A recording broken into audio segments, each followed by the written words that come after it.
Hello, everybody. Thanks for tuning in to Bannockburn Stories. I'm excited about today's story because somebody I've known for a while is going to share a story with us. Now, I don't know if you've ever had this happen, though, but where you thought something was for a very long time in your life, and then all of a sudden, out of nowhere, you find out it's completely different than you ever would imagine. Well, today we're going to hear that story. I got on the couch with me, Mike Richards. Now, Mike and I go way back. Mike came with me from Freedom Fellowship. Was one of our elders there, but now you're a member here at Bannockburn and life group leader.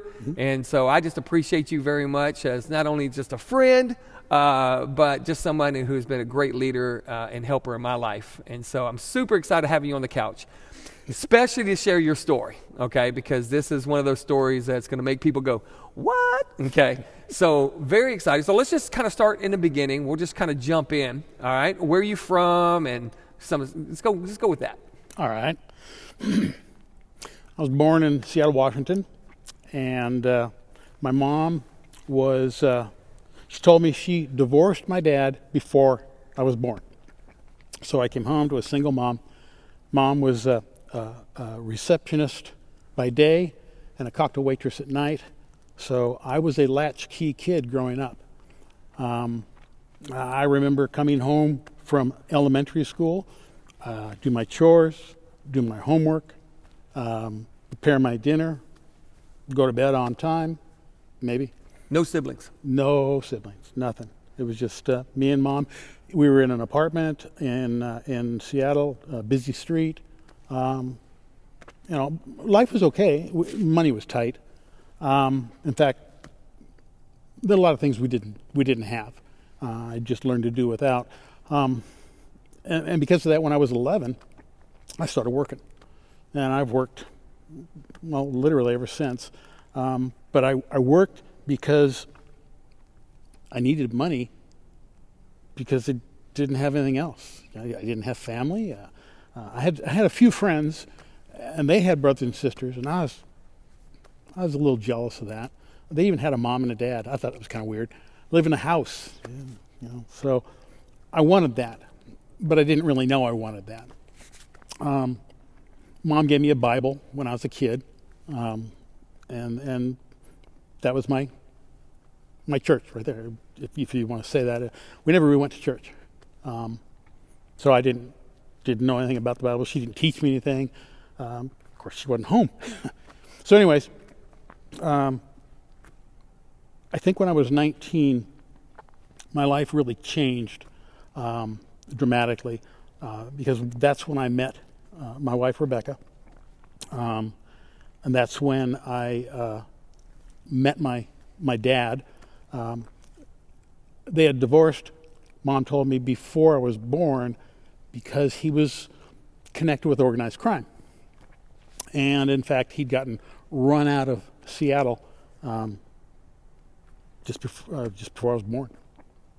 So when I'm 19, he called my mom and he said he'd like me to come down and work with him. He'd like me to learn how to take over the business. The organized crime business? No. Okay. Sorry.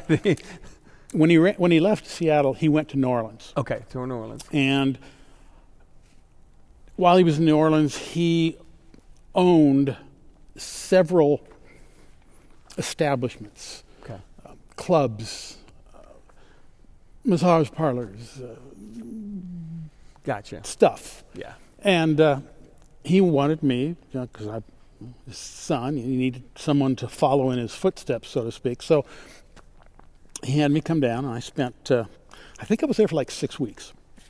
And I did all kinds of, I was a bouncer one night, I was general manager another night, I learned how to bartend. That's actually kind of fun. But I learned all kinds of stuff, and I learned I had an older brother through another mother, but for my one father. And I also learned that I had a younger brother. So all of a sudden I'm 19, and all of a sudden I got these two siblings out there I didn't know anything about. Well, when I was in New Orleans, I got to meet the older brother, and he took me around, and we had some fun, and there's some odd stories in there that we'll tell some other time. But it was an experience, but it was very I'm not really sure how to paint the picture. I think my brother kind of summed it up real well. People that work on the street in New Orleans, Bourbon Street specifically, they don't last very long. Drugs get them, or something else gets them, or they get out. And you're right in the mix of this. Oh, I was right on. In fact, it's not there anymore, but there used to be his flagship club was called Big Daddy's. And if anybody's ever been in New Orleans through the 60s, 70s, and 80s, they would recognize Big Daddy's just by walking past it, because there were a pair of legs on a swing that would come out over the sidewalk, and Big Daddy's in big print, and it was a big thing. In fact, there's some movies that even have Big Daddy's in it. So you were working in that. I was right there, right on the street. So what was the turning point there? The turning point there was I wanted to marry my Rebecca, and well, let me just say one thing. Remember, money was kind of important to me. When I went to New Orleans, I was making $5,000 a year. My father offered me $65,000 in the first year. Just no questions asked. I had it all figured out. At that point in time, all I had to do was work for a couple of years, and I'd be set for life. And I could marry Becky, and we could have a wonderful time. She said I could stay there, but she wanted no part of it.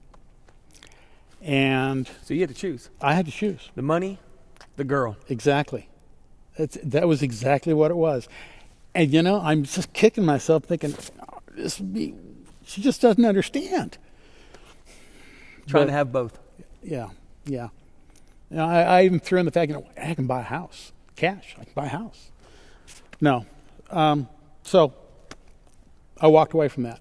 I literally walked away from my father. And at the time, I didn't know it, but all of his holdings, he was worth over $100 million. So I came home, and Becky and I got married. We started having children, started moving to different cities, different jobs. Each one was a step up. I mean, life was good, very good, but I was always looking for something else.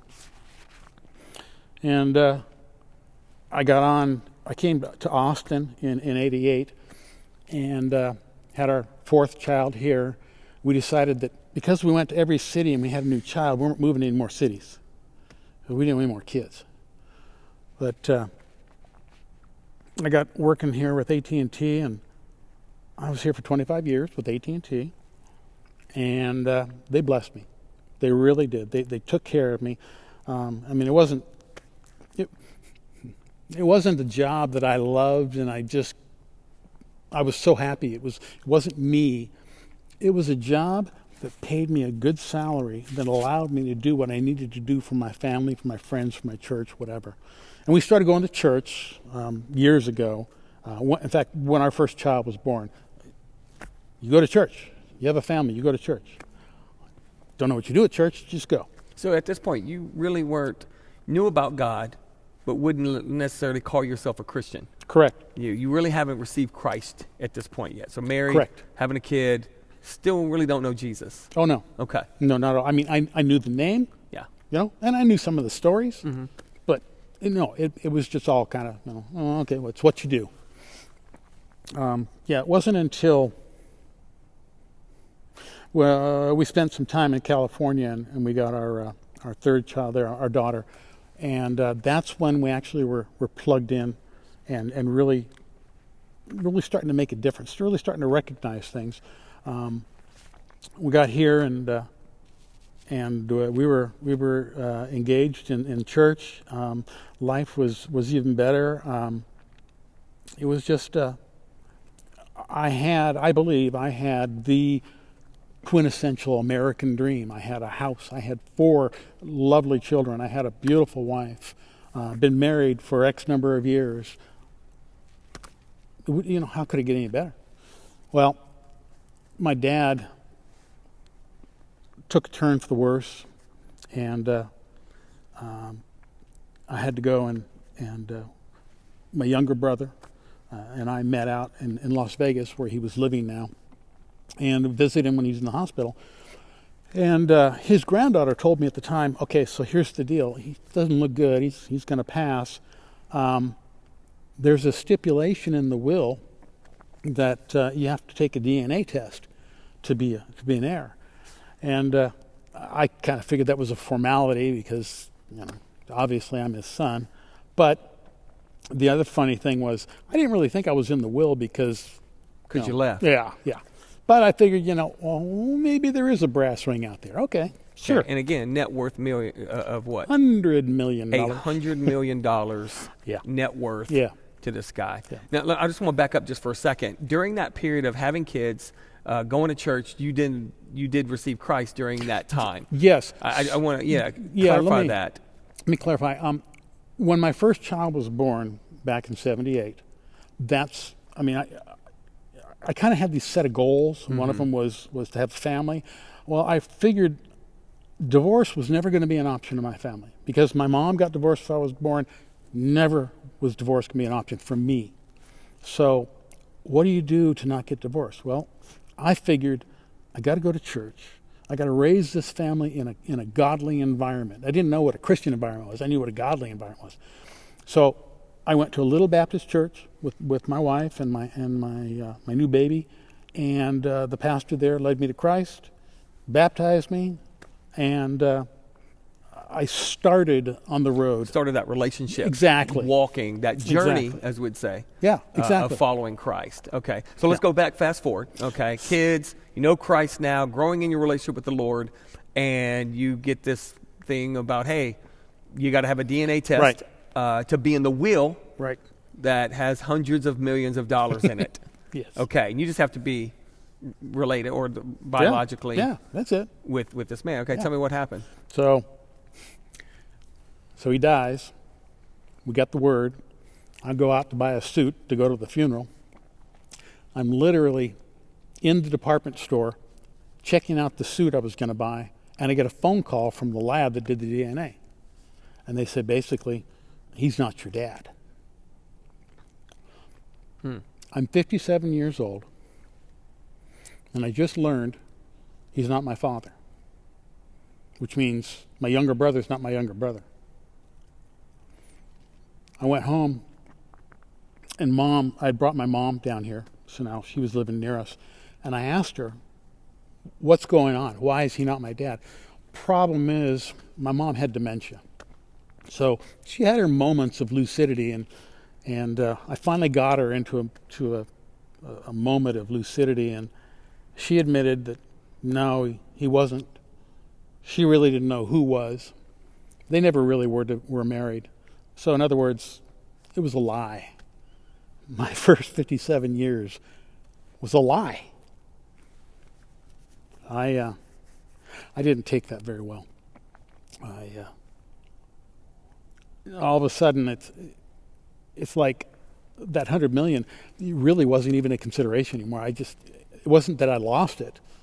I couldn't fathom the fact that my mom had lied to me. Well, your whole world just turned upside down. Everything. It was like I was in a dark closet. There was no light. And I went through various stages of grief. I was angry, and I was despondent. I was depression.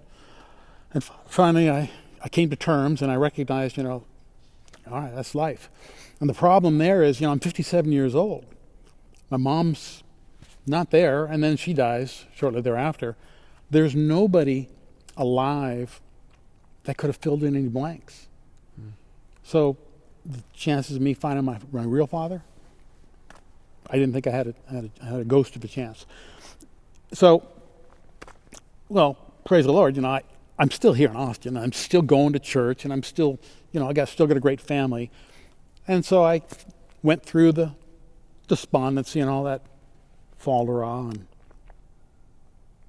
and slowly came out of it and got back to life, got working and all that fun stuff, and started going to cruises and vacationing with Becky, and got back to life. At this point, though, you started a process of trying to find out who your dad was, though, right? You did. Yeah. You start to go digging in some different places, some things that your mom had around the house. Yeah. Right? Yeah. So yeah, thanks. A good point. That first DNA test kind of was the linchpin, if you will. Subsequent to that, I took a couple more DNA tests for just various reasons. You know, we learned about things like Ancestry.com and all that fun stuff. When we brought Mom down from Seattle to live here, we found some pictures. We put the pictures in a file called Random Men, because hoping maybe one of them was going to be a winner. So yeah, we had done that, and Becky, she was doing Ancestry.com just for her family. She's got a great lineage and all kinds of cool stuff in there. So, you know, I figured let's see what we can find out there. But we weren't doing very good. There really wasn't anything we could find that would, you know, shed any light on my past. So we go on about living, and we went on a cruise. We love cruising. So we went on a cruise, and I want to say we were in the Mediterranean, and Becky got an email. It's out of the blue, and the email says, I think your husband is my brother. Well, yeah, whoa. It's like, wait a minute now. So, you know, we told her where we were, and we'd get back to her later, and about 2 weeks later, we kind of linked up. And over a few phone calls and computer sessions, we traded some pictures. And she sends me this picture. My father, who she had grown up with, apparently he was a celebrity in Seattle, and he was part of a trio, a musical trio. He was the band leader. So she sent me a picture from an album of his, and Becky, it was great. Becky saw that picture, and you could just see her eyes get big. Light bulb went off, and she ran out of the room, and she went and found the file, the Random Men file. She comes back in. She knew she had seen that face before, and sure enough, there was a picture in there of about 5 or 6 people sitting around a table. Obviously it was a nightclub, and my mom was on the far side, and she's fairly young.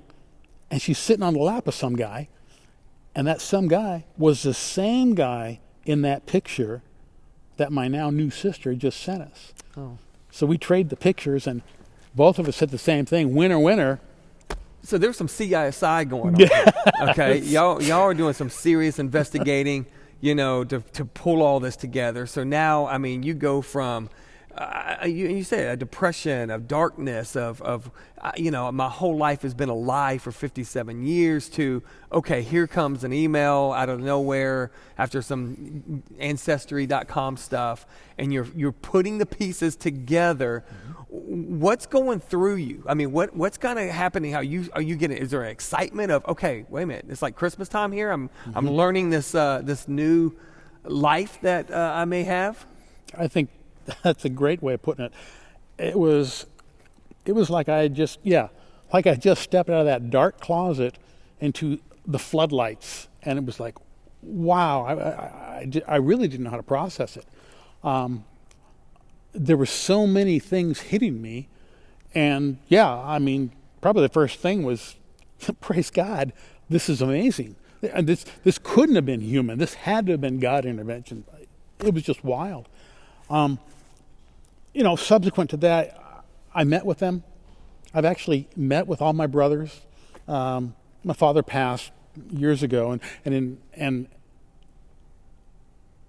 my sister, my Yeah, you have a sister. yeah, Yeah. I got a sister. I got a big sister. We connected, and it's been wonderful. And after we had our first union last year, the next one will be a reunion. After that, it was one of those times where I did have an opportunity to sit back and think, and just kind of start letting the pieces kind of settle down. And I do remember reflecting that all my life, God has really been with me. I haven't been with God. God has been with me. Before I knew him, he was guiding me. I can think back of times in my life where I was almost ready to step off into the wrong path, or I actually did step onto the wrong path, and he guided me. I had no screaming idea what he was doing or how or when or why. He would guide me to the right path, and he got me to the point that I was at. And I was able to think about the fact that, I had these goals growing up. Money, no divorce, family, house. I was going to have it all. And it dawned on me. He'd given me everything.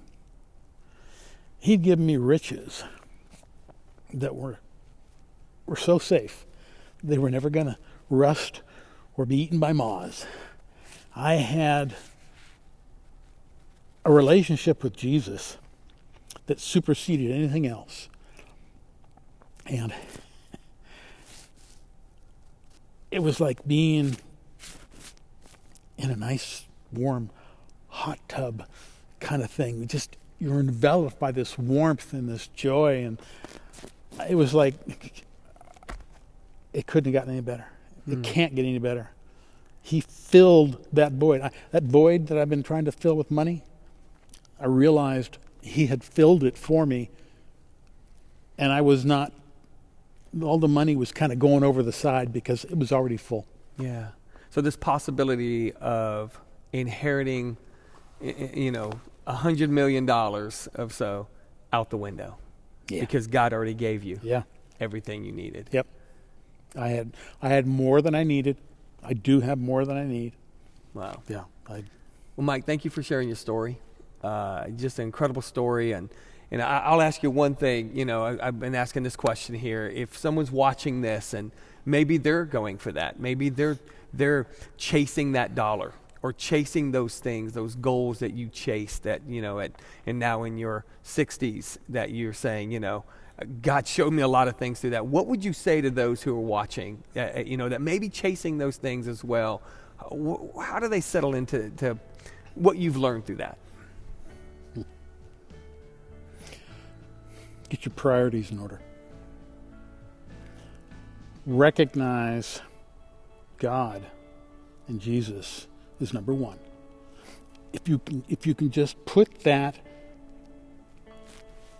on a plaque, you can put that on your desk, you can put that on the back of your hand, and you can see it that you do everything you do because he's done everything for you. If you can just keep that in focus, everything else will fall in place. You can continue to work for money. You can continue to have a relationship with people. But if God and Jesus are foremost in your mind, then you will automatically move into a right relationship with everything. And everything will fall into place. That sums it up. Put Jesus first. Yeah. And all things will fall into place. Mike, thank you again. Thank you guys for tuning in to Bannockburn Stories. We'll see you next time.